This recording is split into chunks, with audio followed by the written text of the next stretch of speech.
BJP के आंसू मगरमच्छ के आंसू है। ऐसा मैं क्यों कह रहा हूं?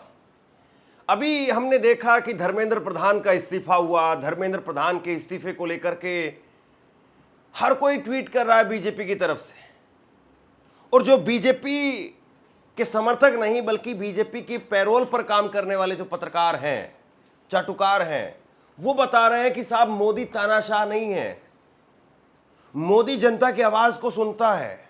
और मोदी जब जनता की आवाज को सुनता है तो देखिए किस तरीके से सरकार वो जनता के आगे, उसके आवाज के आगे नतमस्तक भी होती है।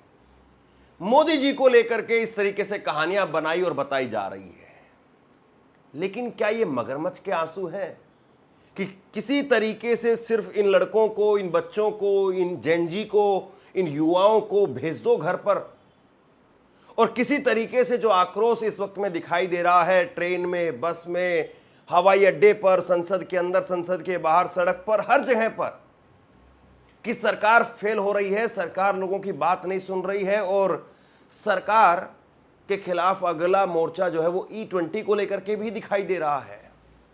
अब ऐसे में एक तस्वीर आपके सामने पूरी तरह से बिल्कुल साफ साफ वो कर देती है कि ये मगरमच्छ के आंसू हैं या नहीं है। इस बात को आप लोग देखिए और तय करिए। ये वीडियो देखिए आप, ये धर्मेंद्र प्रधान की वीडियो है। धर्मेंद्र प्रधान वो संसद के अंदर पहुंचे हैं, और संसद में जब धर्मेंद्र प्रधान पहुंचे तो देखिए किस तरीके से स्वागत इस्तकबाल हो रहा है। ऐसा लग रहा है कि जैसे यूएन में जाकर के और झंडे गड़वा करके आए हों और वहां पर जाकर के भारत का कीर्तिमान स्थापित किया हो, और ऐसा लग रहा है जैसे धर्मेंद्र प्रधान की नेतृत्व में ही भारत विश्व गुरु बन गया है। और इसलिए धर्मेंद्र प्रधान को ऐसे उनको धन्यवाद दिया जा रहा है, इस तरीके से उनका स्वागत किया जा रहा है जैसे उन्होंने बहुत बड़ा तीर मार दिया है। जिनके रहते हुए 22 बच्चों की जान चली गई, और ये 22 तो सिर्फ वो हैं जो कागजों में आ गए, ये 22 तो वो है जो नीट की वजह से, और अभी नीट का ये जो पेपर हुआ 2026 का, सिर्फ इसमें है 22 बच्चे। इसके अलावा ना जाने कितने बच्चे हैं, इसके अलावा ना जाने कितने घरों के चिराग बुझ गए, और धर्मेंद्र प्रधान का ऐसे स्वागत इस्तकबाल हो रहा है जैसे मत पूछिए आप। धर्मेंद्र प्रधान ने इस्तीफा दिया। इस्तीफा देने के बाद में उनके घर पर जाकर के गृह मंत्री अमित शाह संबलपुर के सांसद को संभल यानी ढाढ़स बंधाते हुए नजर आते हैं। गृह मंत्री यानी खुद प्रधानमंत्री ही पहुंच गए, समझ लीजिए आप।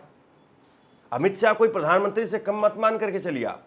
वो धोती पहन करके ऐसे नजर आ रहे हैं आजकल जैसे कि अब नेक्स्ट प्रधानमंत्री वही है। हालांकि बीजेपी में एक रिवाज रहा है अपने ही लोगों के ऊपर चढ़ करके और अपने ही लोगों को दबा करके और अपने ही लोगों को मार्गदर्शक मंडल में डाल करके और फिर अपने आप को जो है वो राजा घोषित कर देना, अपने आप के सिर पर ताज रख देना। बीजेपी में कल्चर रहा है। अडवाणी उसका सबसे बड़ा और जीता जागता एक बड़ा उदाहरण है। पीएम इन वेटिंग से, और कैसे वो हमेशा हमेशा के लिए वेटिंग ही रह गए, मार्गदर्शक मंडल में चले गए। तो अमित शाह साहब जो है वो खुद पहुंचते हैं धर्मेंद्र प्रधान के घर पर, और कई मंत्री पहुंचते हैं धर्मेंद्र प्रधान के घर पर। दिल्ली की मुख्यमंत्री रेखा गुप्ता वो पहुंचती है धर्मेंद्र प्रधान के घर पर। धर्मेंद्र प्रधान की कल वीडियो, वो फोटो वो सार्वजनिक की जाती है कि वो तो मोदी के मन की बात को सुन रहे हैं। सवाल इस बात का है कि आप संदेश देना क्या चाह रहे हैं। या तो आप ये बताइए कि धर्मेंद्र प्रधान बहुत काबिल, बहादुर और बहुत ही मजबूत शिक्षा मंत्री थे, क्रांतिकारी शिक्षा मंत्री थे, या तो ये बताइए कि जिनके राज में 94,000, अभी सरकार की ही रिपोर्ट है कि मोदी सरकार के राज में 94,000 सरकारी स्कूल बंद हो गए। कितने सरकारी स्कूल ऐसे हैं जहां पर पीने का पानी नहीं है? कितने सरकारी स्कूल ऐसे हैं जहां पर बिजली नहीं है? कितने सरकारी स्कूल ऐसे हैं जहां पर ब्लैक बोर्ड नहीं है?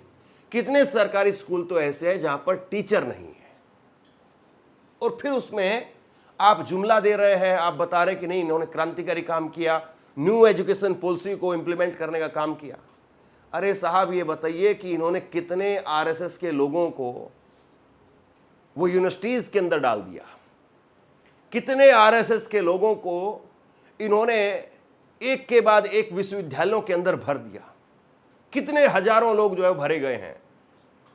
और सबसे बड़ी बात यह है, मैं देख रहा था बीजेपी के कुछ लोगों को बड़ी मिर्ची लग रही थी इस बात से कि धर्मेंद्र प्रधान के राज में हमने आरएसएस के लोगों को बैठाया, यूनिवर्सिटी के अंदर कितने कुलपति बने, लेकिन कोई सामने नहीं आया, कोई जेनजी प्रोटेस्ट में नहीं आया। बनाना और बनना दो अलग अलग काम है। आप बना तो सकते हैं, लेकिन वो बन पाएंगे, वो चल पाएंगे, वो चला पाएंगे, ये अलग बात है। धर्मेंद्र प्रधान को आप क्यों इस तरीके से खाली पीली उनको जो है वो फूल मालाएं और उनका इस्तकबाल करके इस तरीके से जाया कर रहे हैं? उनको प्रधानमंत्री बनाइए। आप प्रधान से सिर्फ सीधे प्रधानमंत्री बनाइए। इतने काबिल आदमी को उनका तो यूटिलाइज किया ही जाना चाहिए और उनको प्रधानमंत्री बनाया जाना चाहिए।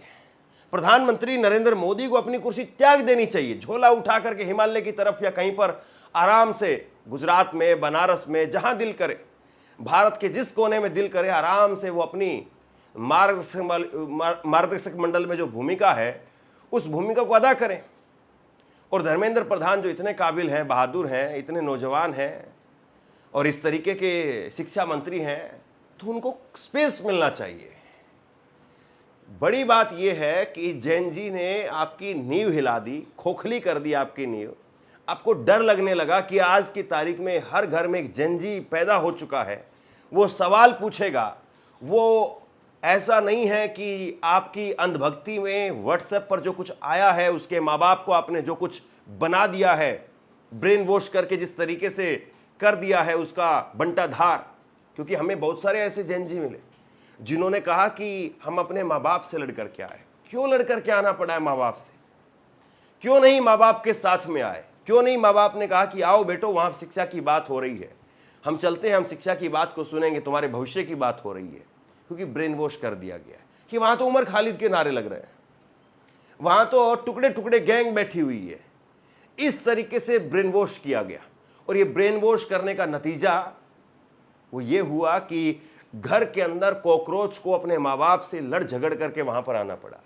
और इसमें केवल लड़कों की तादाद नहीं थी, बड़ी संख्या में इसमें लड़कियां थी जो लड़ झगड़ करके किसी तरीके से सरकार के साथ में, अपने माँ बाप के साथ में फिर वो जंतर मंतर पर पहुंच रही थी। आपने इंटरनेट बंद कर दिया, आपने मेट्रो स्टेशन बंद कर दिए, लेकिन वो रुके नहीं, वो थमे नहीं और उनके कदम वहीं पर जा करके रुके। बहुत सारे लोग ये कह रहे हैं कि बीजेपी इसी स्वागत के ऊपर केवल रुकने वाली नहीं है। बीजेपी धर्मेंद्र प्रधान को हो सकता है कि कैबिनेट का जो रीसफल रुक गया था, अभी इस जेनजी प्रोटेस्ट की वजह से जो कैबिनेट का रीसफल होना था वो रीसफल रुक गया था। बीजेपी धर्मेंद्र प्रधान को रीसफल जब करेगी तो कोई ना कोई मंत्रालय वो दे देगी और कोई हैरान करने वाली बात नहीं है कि ऐसा हो जाए। बीजेपी में अक्सर जिनका प्रमोशन होना होता है उनको नीचे भेज दिया जाता है, जिनको नीचे भेजा जाना जाता है उनको जो ऊपर भेज दिया जाता है, प्रमोशन हो जाता है। तो ये बीजेपी का काम करने का तरीका है। हालांकि हम कौन होते हैं नरेंद्र मोदी को सलाह देने वाले? वो तो खुद विश्वगुरु अपने आप में हैं। वो खुद जानते हैं कि उनको किस तरीके से सरकार बचानी है, क्योंकि अब सरकार चलाने के लिए नहीं, सरकार बचाने के लिए काम करना पड़ेगा। इन शब्दों पर गौर कीजिए। एक वक्त था जब नरेंद्र मोदी के सामने पूरा मैदान खाली था। एक वक्त था जब 25 साल तक नरेंद्र मोदी को कोई मजबूत विपक्ष नहीं मिला। लेकिन आज की तारीख में वक्त ऐसा है कि नरेंद्र मोदी रात को 12-12 बजे सेल्फी मोड में वीडियो अपलोड कर रहे हैं। एक वक्त ये है। तो अब सरकार चलाने की नहीं, सरकार बचाने की जुगत दिखाई दे रही है। मोदी साहब कह रहे हैं कि हम संसद के अंदर कानून लेकर के आ रहे हैं और इस कानून लाने के पीछे जो चेहरा है वो नंदन नीलेकणी है। कौन है ये कांग्रेस के नेता थे। इन्होंने बीजेपी के सामने चुनाव लड़ा। बीजेपी के पास में पढ़े लिखे नेताओं की बड़ी कमी है। आप बताइए, आपके पास में, आपका तो आरएसएस का इतना बड़ा कैडर है, कोई आदमी नहीं है क्या वहां पर पढ़ा लिखा जो कम से कम ये रिप्लेस कर सके कि भाई हम बनाएंगे बेहतर। और ये नंदन नीलेकणी जो है, ये तो आधार कार्ड के जनक कहे जाते हैं। जिस आधार कार्ड को नरेंद्र मोदी गुजरात के मुख्यमंत्री रहते रहते कोसते थे, गालियां देते थे कि आधार कार्ड ये, आधार कार्ड वो आधार कार्ड बनाने वाले नंदन नीलकणी है और उन्हीं को आप ये जिम्मेदारी सौंप रहे हैं। क्यों नहीं लेकर के आए आरएसएस की शाखा से उठा करके किसी को जो पढ़ा लिखा हो, जिसकी दुनिया में नाम हो, जिसकी साख हो, जो टेक्नोलॉजी जानता हो, केवल निकर पहन करके लाठी चलाना नहीं जानता हो, जो टेक्नोलॉजी जानता हो। क्यों नहीं आप किसी ऐसे शख्स को उठा करके ला पाए? क्यों नहीं दुनिया के सामने कोई आदर्श आप स्थापित कर पाए कि देखो साहब, हमारे पास में भी कोई है जो जानता है। और बड़ी बात यह है कि जिनको आपने नया शिक्षा मंत्री बनाया है, धर्मेंद्र प्रधान के रिप्लेस में जिनको बीजेपी लेकर के आई है, उनका नाम आप जानते हैं? शायद नहीं जानते होंगे।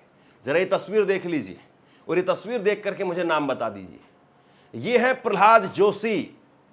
और प्रहलाद जोशी, इनका खुद आप जो है वो एजुकेशन बैकग्राउंड चेक करेंगे तो साहब बीए पास है। ये बीए पास, बीजेपी के पास में इससे बड़ी एजुकेशन वाला एजुकेशन मिनिस्टर नहीं है। और इससे पहले जो एजुकेशन मिनिस्टर रहे स्मृति ईरानी, उनकी अपनी डिग्री को लेकर के बवाल था। रमेश पोखरियाल, उनकी अपनी डिग्री को लेकर के बवाल था।